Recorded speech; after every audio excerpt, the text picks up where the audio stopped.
Hello, fans, and welcome to the Utah Hockey Club postgame show with the Two Line Pass podcast. Another great game in the books, and I'm Randon, and alongside my co-hosts, Dustin and Ryan, we will break down all the goals, saves, hits, and highlights. Welcome to another postgame with the Two Line Pass. Welcome in, fans. What a great game. What a great game. And welcome into the Two Line Pass podcast post-game show. Your Utah Hockey Club defeats the New York Rangers in overtime, 6-5. Clayton Keller with the game-winning goal. Boys, 3-0. 3-0. How are we feeling? We have surpassed all of our wildest expectations. You two went over your game by game for the first couple of weeks. Neither one of you had them 3-0. We've surpassed even Randon's self-admitted loftiest predictions. The top of the world. This is going great predictions of Randon. Surpassed those already. It's amazing.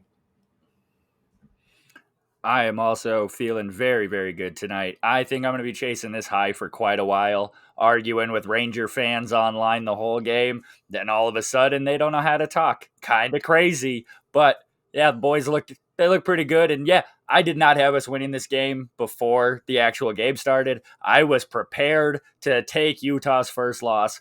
But apparently, what the fuck do I know? Nothing, because look at us go.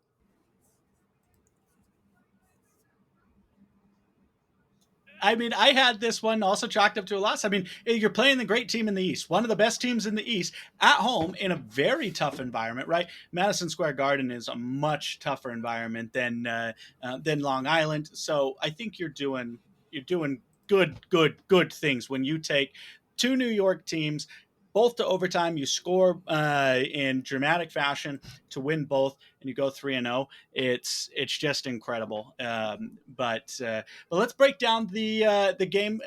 For those of you who did not see it, welcome in. By the way.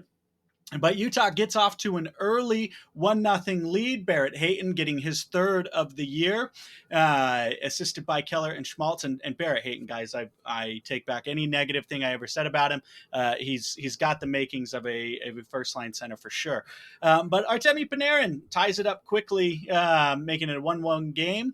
Then we go into the second period where Jack McBain and Dustin, I couldn't get enough of the Simpsons McBain ice to meet you. I mean, it was just mwah. But Jack McBain gets it up 2-0 or 2-1, 2-1. But then Artemi Panarin ties it up 2-2 with the power play. And then Utah kind of puts their foot on the gas. Clayton Keller, followed by Kevin Stenlund, makes it a 4-2 Utah game. And then in the flukiest goal of the year, and probably his only goal of the year, Keandre Miller of New York scored a goal that was just the weirdest bounce, where it looked like he was just going to dump it in, and it kicks off of the boards, and Ingram goes around to play the puck, but it bounces so awkwardly and goes right in. It was just the most fluky goal. You won't see that very often. And New York's within one. But then, not but 5 minutes later, Dylan Guenther with his league-leading 5th of the year puts Utah back up by 2. Braden Schneider for New York ties it up about 5 minutes later again, shortly before the end of the second period, to make it 5-4 Utah going into the third. And then the only goal in the third was just after the midway mark, and New York ties it up. So Utah going into overtime for a second straight game. And then who else but Clayton Keller gets the goal in what I can't explain to you what the New York defense was doing. They left Clayton Keller alone to wrap the puck around, and of course he's going to backhand and beat Shesterkin. You know, he's going to beat every goalie with that, and then Utah comes away with the win, and they are 3-0. Dustin, Ryan, whoever wants to go first, did you have any highlights, anything stick out to you after that great third in a row win by Utah? So you mentioned that New York just left him alone behind the net for that wraparound. It wasn't even like just a wraparound, because that's just like you come around the pipe and try to sneak it in behind the pad. He had enough time to get himself in front of the net and go top shelf to the back corner of that net. Like, I have no idea what New York was doing. It's almost like they were doing Utah a favor. Like, I wanted to just call some attention to what gracious visitors Utah has been so far this year. Like, yeah, they're going to come into your barn and they're going to beat you, but they'll let you take it to overtime so you can get your point. Like, yeah, we'll give you a point. We're going to take the win. We're going to take our 2 points. But seeing as how you're the host here, we're in your barn, we'll allow you to take us to overtime and get you your point. But they just it's almost like New York just returned that favor. They're just like, all right, color, like, just go top shelf, stick side, and just stick it up there. Like, they almost conceded that goal. So it's amazing. The thing I hate, and this is kind of in an opposite direction, but just a rule that I dislike. I hate that you get an automatic game misconduct for starting a second fight off of one that's already going. Like, let them fight. Let them fight. I don't know. That's just my thoughts. It should be that once if you're the fourth fight, if you're the fourth fight, then it's a game misconduct. But you can have three going simultaneously, no additional punishment. Everybody gets 5 minutes for fighting, and that's it. But if you're the fourth one, because if they say that it's so that there's no line brawls, well, two tanglements isn't a line brawl. Let them go. God, the NHL is so stupid for trying to eliminate fighting. If you want to eliminate fighting, just don't have players fight, right? But they know it's part of hockey and the fans love it. But of course, the NHL haters of fun, and why we boo the commissioner. Okay, if you ever see him, you don't cheer for him. He didn't do us any favors. He's running his league into the ground. But he gave us, well, he didn't give us Utah. He let us buy Utah, and so we love him for it. But Ryan, what are your big takeaways from the game? So Dylan Gunther, Mr. Don't Take My Gunthers, takes his, or scores his league leading fifth goal. He is just give him the heart. I've seen enough.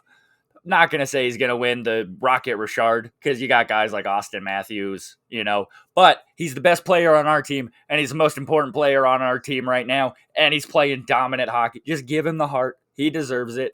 And the hats off performance of the game from me will be to Alex Kerfoot with an amazing play on the forecheck, steals the puck back around the board pass to set up Clayton Keller for the goal. That was a beautiful play. Connor Ingram felt a little, kind of, you know what I mean? He didn't seem 100%, but hey, that could just be, shake it off. The boards took a weird bounce there, I think. And we also had a weird bounce in Long Island that almost went to a goal. Maybe the NHL needs to look into the boards in New York, see something fishy going on out there. Just my opinion. But yeah, it was a good win. Feeling really good. It was a good to keep the confidence going on that win. And I think the only complaint I have with the fighting, with the game misconduct, is they didn't know the other two had already started a fight. They threw their gloves and ran off to be like, we need some space. How did they know it was going to happen? They were too busy pushing each other, and, fights kind of happen. Now, if you're like watching a fight and then you and another dude decide to throw down, okay, give them the game. You know what I mean? Give them a game misconduct. That's fine. But that was just a hockey play. That's all that was. I don't, but hey, we still took it. We'll still take the 2 points, and I'm excited to see what the team learns from tonight that we can help build on for our next game. Yeah, I'm curious to see what was said, because the way they dropped the gloves, like, it was it almost seemed personal. But did you see the thumbs up from Kesselring? When they both looked at, he was like, all right, good job, man. Thank you. Good fight. You got me. He was like, you got me. Good job. I thought that was cool. Little sign of respect from the players. So, maybe that fight wasn't personal. I think they were just like, Yeah, no, it was a fun thing. It's always fun to get guys involved in that, and I think there's like we talked about a mutual respect between the players. Like they understand that fighting's part of a game. That most of the time, it's nothing personal. And then you get some truly personal fights. But most of the time, it's just you sticking up for your guy. Something said, threw a wrong body check at the wrong time. Somebody said something about somebody's mom. What can you do? But showing some respect after a nice tilt from a fighting line from New York. That's their bruisers line, and in Utah's answering the bell. They're not going to stand down, even if they're giving up a few inches on those fights. Obviously, Liam O'Brien, another scratch for Carconi coming in for him. So you're not going to have your main fighter in that lineup, but it's good to see other guys step up and protect the team, stand up for themselves, and just set a tone, right? And say, hey, we're not going to be pushed around. We're not going to let you do this to us, and that's what you love to see. I wish the team would have got a little bit feistier after Ingram got checked. Because if you guys remember, the same thing happened to Ryan Miller in Buffalo when Lucic ran him over. None of the Sabres did anything to kind of stand up for him. And Ryan Miller lost all confidence in that team and was like, you guys don't have my back. Why should I have yours? I don't think that's what's going to happen with Ingram. He didn't seem too shaken up or that bad of a play. But I do wish, at that, you see your goalie get a hit, man, throw the gloves, drop your stick, just get in there and just grab somebody immediately. Just tackle him. What's the worst they're gonna do? You're gonna get two for charging and a rough. But defend your goalie a little bit more. That was my only real takeaway from the negative side. Dustin, you posted this on Twitter. It was funny if you watch. So Ingram gets trucked. It wasn't just incidental contact. I mean, extension, full on extension from New York, but then he still makes the save in what it was an otherwise completely open net, and so that was Ingram's kind of game in a nutshell, where Ingram made some saves he probably had no business making, and then probably would have liked some back. Obviously, that flute goal, nothing Ingram can do. But there were two of the other four goals that I think Ingram is probably those are ones that we're going to expect him to make. He maybe kind of found himself out of position a few times. The goaltender interference, obviously, I'll take it. I'm happy that their goal was waved off. I didn't see enough contact. There was actually later in the game, not the hit that was called, but there was another instance where New York absolutely interfered with him that wasn't called at all, and so it's I don't know. Obviously, we benefited from the no goal call, but personally, from my perspective, I thought that goal was going to count. I thought they were going to overturn it, and it ultimately leads to the 4-on-4 goal, which I almost thought the Utah went right into the box. I thought that may have been like a little makeup call type thing, but I don't know if you believe in makeup calls or not, guys, but I think there's some element of that refs maybe do subconsciously try to even things out if they feel like they made a bad call, but they didn't seem. I mean, they called it on the ice, no goal. They upheld it, so they seem to have agreed with it, that they wouldn't need to call a makeup call. But yeah, some uneven play from Ingram and some inconsistencies from the ref. Otherwise, a great officiated game. Penalty kill played well enough. Our power play played well enough. I mean, just a good overall, a good solid amazing win at a good, solid, amazing team. New York is a good team. They just crushed the Penguins, who admittedly aren't a great team. But they just crushed them 6-0. Shesterkin had a 31 save shutout, right? This is a great team. The Utah went in and beat them. And just in case you guys didn't see that fun fact, this year, Utah is now 3-0 in home openers. 3-0. So, lesson learned, don't schedule Utah early in the season. Don't schedule us in the middle of the season. Don't schedule us at the end of the season, because you're just going to lose. You're going to lose, and you're going to lose. Because at this point, I don't know what losing feels like, guys. I don't know what it feels like, and I don't want to know. I like you said, there's a lot of really good things to take away from this game.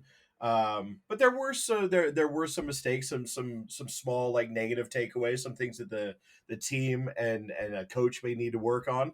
One small thing might be with like the first glaring coaching error.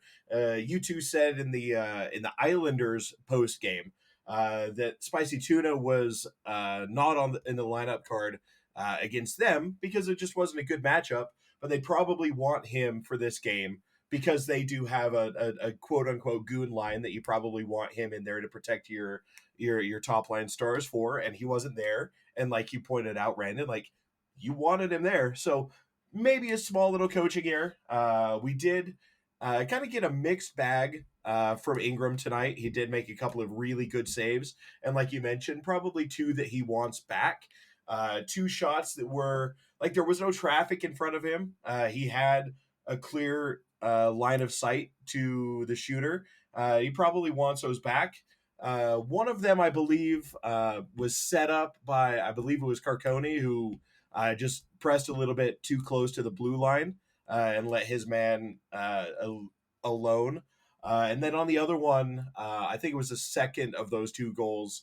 Sergachev just seemed content to hang out by Ingram and did not pressure the puck at all and gave a wide open shot on net right there, which granted, I don't know the X's and O's of the game very well, but I feel like Serg probably should have pressed up and pressured that puck and not just given his man all the time to set up that shot. But other than that, I think it was a well played game. Obviously, you go on the road, you win one, take 2 points. So overall, good. But I did have a couple of negative takeaways, something for them to work on. Like, am I off base with those, or does that sound like some good takeaways? Yeah, no, I don't think you're way off base there at all. I think it's just going to be one of those things that in terms of like let's take the Liam O'Brien thing first. Like, obviously, Carcone is one of those guys that I thought played phenomenally in the preseason, and I think he's more offensively talented than Liam O'Brien, and maybe.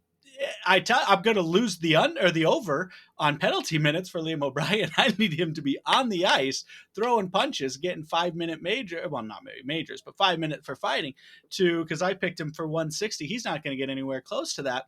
And I think that's Tyranny's, the coaches trying to have a disciplined team. Not saying that Liam O'Brien's an undisciplined player. We applauded his discipline in game one, but obviously, I think maybe for the Rangers, they saw a person like Matt Rempe who traditionally has the ability to get under people's skins and who seems to be somebody that other enforcers want to fight regularly.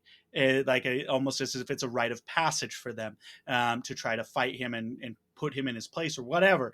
He's a young, very talented player. And maybe it was just not the right time for Liam O'Brien, and they did the coach didn't want that style of game to happen. He still got two fights. What can you do there? But yeah, obviously, that's why they coach the big bucks, and that's why they pay us the peanuts and to make those decisions. But yeah, nothing wrong with your takes there. I was going to say, I think O'Brien didn't play in these two games basically because they're better teams and we needed that more of an offensive push. And not that O'Brien can't give us offense, but he's not needed. You know what I mean? That's not his whole role. And the guys have been proven that they can stick up for themselves without him. So something's changed. So they're doing a lot better on that. But I would expect to see him back in either New Jersey or Boston. Yep, those are the next two games. The road show continues. We play against New Jersey and then against Boston, games that we had predicted to split. But now I think 5-0 is not out of the question, but we'll see. But a couple of fun things too to note. So we already talked about Dylan Gunther has his league leading 5th goal, right? So the Utah Hockey Club, obviously the league leading Utah Hockey Club, Central Division leaders, Western Conference leaders, and they have the most goals in the league through 3 games at 16. The offensive output of this team is just so exciting and fun to watch. Like, don't get me wrong, I love a good hard nosed 1-0, 2-1 win. But man, seeing these 6-5, 6-5, or 5-4, 5-2, just hyper the last two games in New York, obviously going to overtime, and just the hype level, like, it's been fun to watch this team. And I think this is, we talk about like things like, how else could you possibly have a more hype season than this, than this start, right? This start is the most hype it could possibly be. You have an incredible raucous crowd for the home opener to start the season on ESPN. Then you go to New York to play back-to-back New York teams, going to overtime both at their home openers both, and you win in incredible, amazing, exciting fashion with some very young, talented players who are going to be marketable stars in the NHL's offensive desire. And you couldn't script it any better for Utah to start this season. It's just been so much fun. But also, big shout out to Logan Cooley, again, playing defensively sound hockey once again. But also, he's one behind Jack Eichel in the assists category, or he's either tied in assists. But Logan Cooley with 5 assists. My boy Nick Schmaltz with 4 in the top 10 for assists. So just a lot of, like, I mean, obviously small sample size, but a lot of people up on the big boards for goals and assists. And Ingram's goaltender's numbers aren't going to be good, but guess what? The only one that really matters is the 3 in the win column. Well, guys, once again, it's an exciting game tonight, a 6-5 overtime win for your Utah Hockey Club. And I have to make a correction, because we have the game against New Jersey on Monday. Now, that's an morning for us. That's a 11 a.m. Mountain Time game. It's Columbus Day, so hopefully you guys have the day off. But that one's a 1 p.m. Eastern time game against the New Jersey Devils.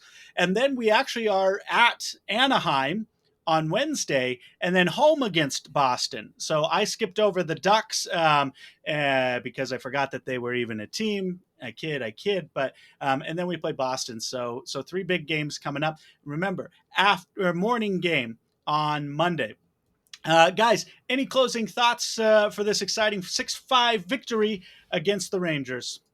Enjoy the ride. This is a great start to the season, and it has been fun as hell. Take it all in and listen to us after every freaking game. Dylan, don't take my Gunthers is coming for the Hart Trophy, and Connor Ingram, need to get your head back in the game a little bit, buddy. Other than that, that's all I got for you guys. Well, Ryan, Dustin, thank you so much for joining me on the Two Line Pass podcast post-game show for your Utah Hockey Club. 6-5 overtime victory against the New York Rangers. They are now 3-0 on the season, leading the Central Division, the Western Conference, and the league. Guys, we will see you on Monday for the post-game show, and then our regularly scheduled episode next week as well. Thanks so much for listening, guys. Go Utah Hockey Club, and we'll see you next time. Thank you for listening to another episode of the Two Line Pass podcast. Please follow us on Twitter at the Two Line Pass. You can follow Dustin at Highlights Ute. You can follow Randon at TLP Randon, and Ryan at Carnes Ryan 0420.